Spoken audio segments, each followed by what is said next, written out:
So yun mga kaidol, mapagpalang araw po sa inyong lahat, sa mga sumusuporta sa aming mga channel. Welcome back po sa channel ni Bird Strike TV. Dito po kami sa area, baka sakali kami ngayon na mahanap namin si Bulaw sa pagkakataon na to, kasi nung napuntahan namin si Raya ay nagmamakaawa na talaga siya na sana makuha na si Bulaw, kasi yung pag-aaral ng bata kailangan naming may rescue. Huwag kayo mag-alala mga kaidol, kasi hindi naman yun masasaktan ni Grego, kasi anak niya yun. Ang sa amin lang ay baka ma-hypnotize yung bata na magiging masama na rin. So andito kaming tatlo ngayon ni Ibrahim at saka ni G. Chris. Kami po yung naghahanap ngayon. Hiwa-hiwalay po kami ngayon, at saka si Ranil at saka si Emir Adventure ay at si Caps TV ay sila rin po ang patuloy pa rin silang naghahanap. So sa ngayon mga kaidol ay para madali naming mahanap si Bulaw ay naghihiwa-hiwalay kami. Hinati namin yung grupo. At saka si 69 po mga kaidol ay may ginagawa. Kaya kami lang po muna yung maghahanap kay Bulaw. So maraming salamat po mga kaidol. Tsaka yung huling upload namin mga kaidol, yung nasagupa namin ng mga pula, iwan namin mga kaidol kung anong klaseng tao yun o mga kulto ba yun. Kaya kami ngayon mga kaidol na sana po ay malutas na namin tong mga ganitong kasi ang dami na po naming sa mga nagbabasa amin dyan. Maraming salamat pa rin sa inyo sa inyong pag-comment. Marami kasing basher ngayon. Yun nga, nung nag-live si 69 ay inano niya yung mga basher. Nagpapasalamat pa rin kami sa inyo. So patuloy pa rin kami sa paghahanap kay Bulaw tsaka sa anak ni Emer. Sana po ay magtagumpay na talaga kami. So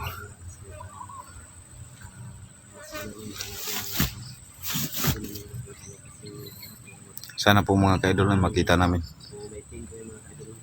So hinati yung team na mga kaidol. So shout out sa mga supporter natin dyan. Sa mga hindi pa po nakadalaw sa mga subscriber ko dyan na sa hindi pa po nakadalaw sa mga kasamahan namin na nag-umpisa na pong mag-vlog, paki-subscribe sa channel ni G. Chris TV, Ibrahim TV, Ranil Adventure, Elmer Adventure, Caps TV po, Adventure 05. Paki-visit na lang po sa kanilang mga channel. At siyempre po sa akin po kay Bird Strike TV. Huwag nyo na rin kalimutan pag-ipindot ang button bell mga kaidol, para updated kayo sa lahat ng mga upload namin na video. So yan mga kaidol, shout out muna tayo dyan kay Nur Osman, Malditang Palaway, Mona Lisa Mendoza, Idil Carmen Salvi Malo, Susan Kadukoy, Dana Malantaw, Idil Carmen, Josephine Cañete, Mary Rose, Maris Ablador, Silito Villapuerte, shout out sa iyo dyan sir. Rupina Adlaon, Divina Salibio,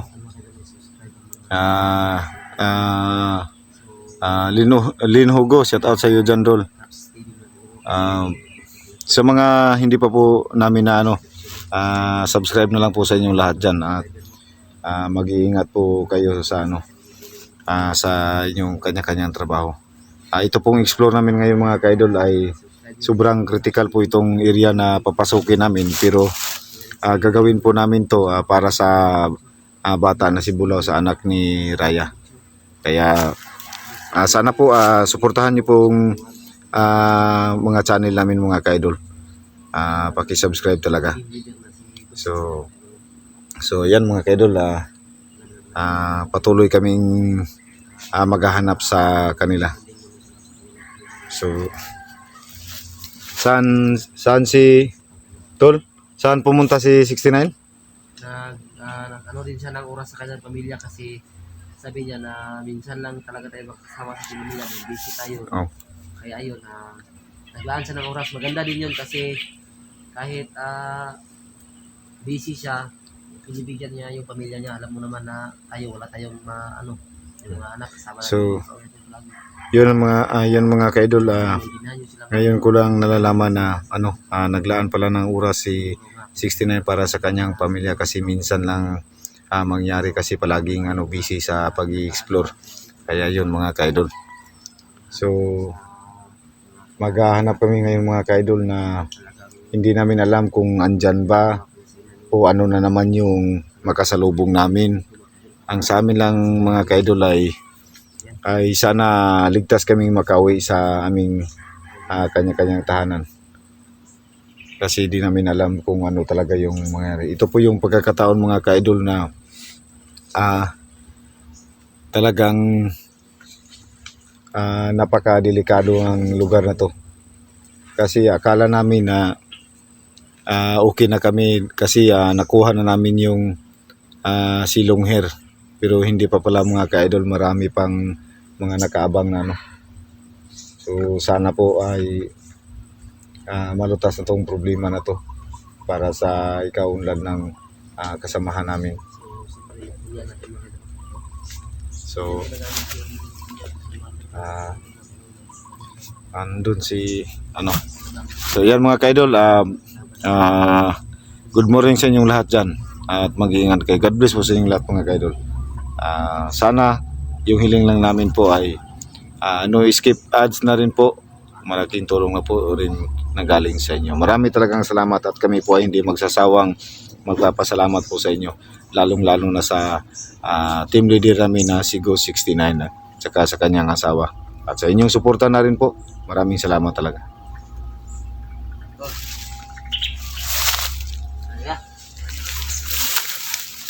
So yan mga ka-idol nagpal natin kami. 3 lang po kami ngayon mga ka-idol pero nakahanda na rin kaming lumaban. Alamin natin tanggapin sa patag dito, maraming mundo ko. Hindi tayo magpensa kayo. Kasi nga po inyong lugarang kami. Sukura ba ito sila sa mga hapon? Please? Sunog na mo ito ang katong ilang orasyonan nga kuan balingin na star. Lagi nag-comment dito nga kuan daw to daw. Sinyalis na to sa demonyo daw. Bakit si dugo?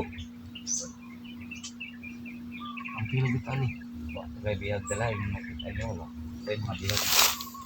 Huwag ka itong kuan mga patanong sa itong kauban itong dako. Naman ito tuluman to. So bago ka ito nakasulubang niya ilang gihalaran siguro dugo sa bata siguro ito munang na.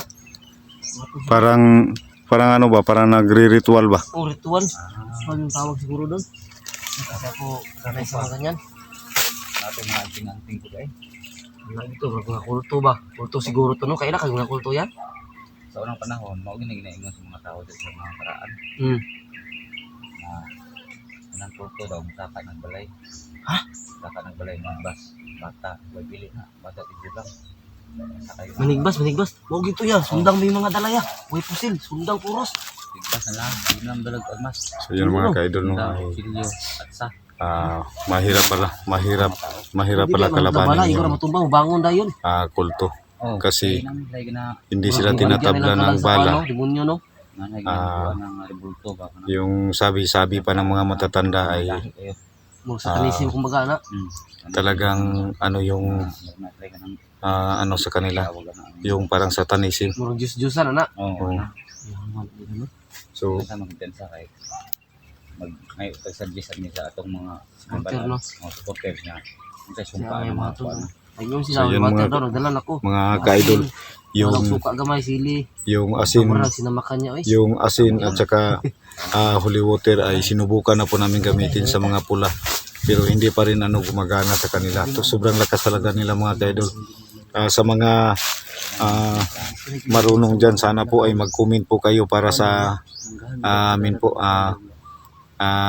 Makakuha po kami ng idea kung paano po lalabanan yung mga klaseng nilalang.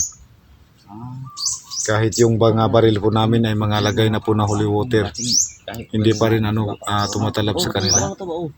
So sana po ay sa mga dyan, nakakalam dyan, tulungan niyo po kaming kung ano talaga yung gagawin. Tayo na tol, di tayo magsayang ng oras kasi mahirap pag maabutan tayo ng gabi dito. Dito tayo dumano.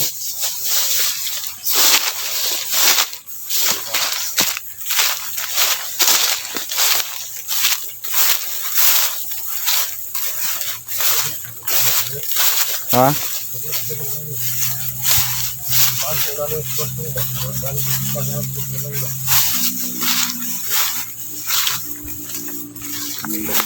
Sabi ng boss, hindi ba tayo mag-legalize?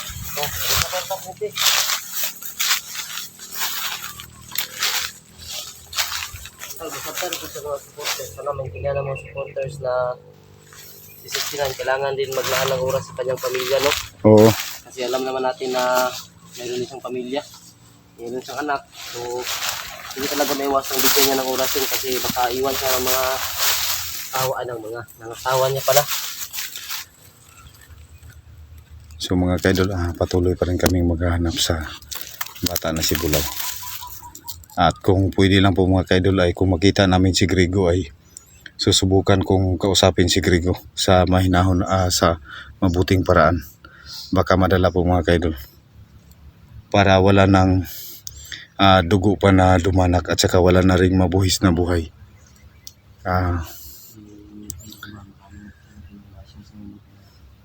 Mas lalo ako na motivate sa aking pag-vlog kanina. Kahit dumadami yung bashers ko namin, pero mas dumadami din yung nagmamahal at sumusuporta sa amin. No? Kaya hindi ako tumigil na sa pag-vlog dahil alam ko na marami yung nagmamahal sa amin. So ito lang po yung sa mga bashers kasi nakatulong din sila sa amin. ito rin ang sasabihin natin sa mga bashers natin ngayon tol. Maraming salamat pa rin sa inyong pag sa amin. Ito lang yung namin na magpapatuloy pa rin kami sa pagtulong sa nangangailangan ng tulong. Marami pa nagmamahal po sa amin.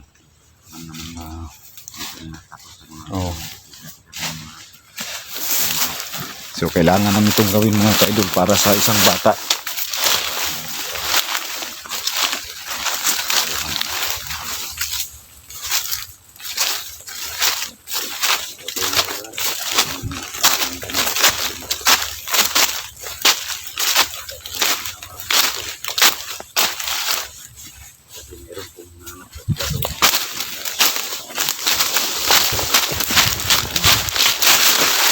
Luz!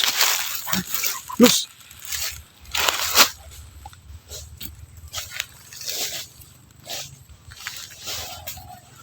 May tao mga kaidol, may tao.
mga kaidol. Nandito. Parang mga bahay itong ano ngayon na-recruit ngayon. Yan ang dalan ng mga kaidol.